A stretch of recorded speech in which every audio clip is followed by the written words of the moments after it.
As the United States ratcheted up trade pressure on China with duties on Chinese imports worth $500 billion, China's economy has begun to show the signs of slowdown. Growth in the world's second-largest economy has slid down to its weakest pace in almost 3 decades in the second quarter. A bitter U.S.-China trade war is now hitting China where it hurts the most.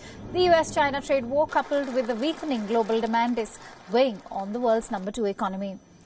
China's slowing economy also reduces its bargaining power when it comes to negotiations with the U.S.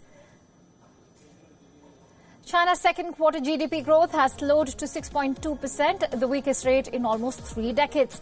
The second quarter growth was the country's slowest pace since the first quarter of the year 1992. China's exports to the U.S. have dropped more than 8% over the first half of this year. 分季度看，一季度同比增长6.4%。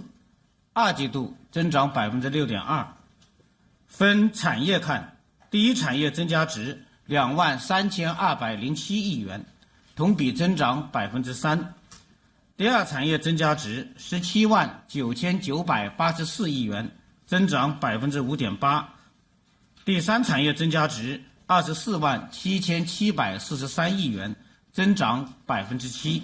就是我们上半年增长6.3%。全年的目标任务是6.0%到6.5%之间，所以说上半年6.3%呢，就为实现全年的这个目标任务奠定了一个比较好的基础。No surprise, the U.S. President Donald Trump tweeted on China's economic downturn, attributing its slowest growth in 27 years to U.S. tariffs. He tweeted, and I quote, "China's second quarter growth is the slowest it has been in more than 27 years. The United States tariffs are having a major effect on companies wanting to leave China for non-tariffed countries. Thousands of companies are leaving. This is why China wants to make a deal."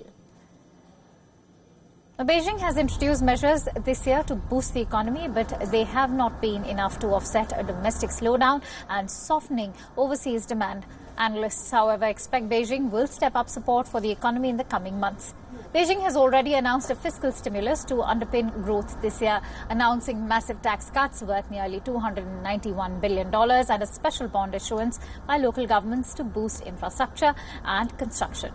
As the China-US trade war gets longer and costlier, China's trading partners and financial markets are closely watching the health of the world's second-largest economy. After all, the worsening situation could cause a global recession, the first since the 2008 Lehman crisis.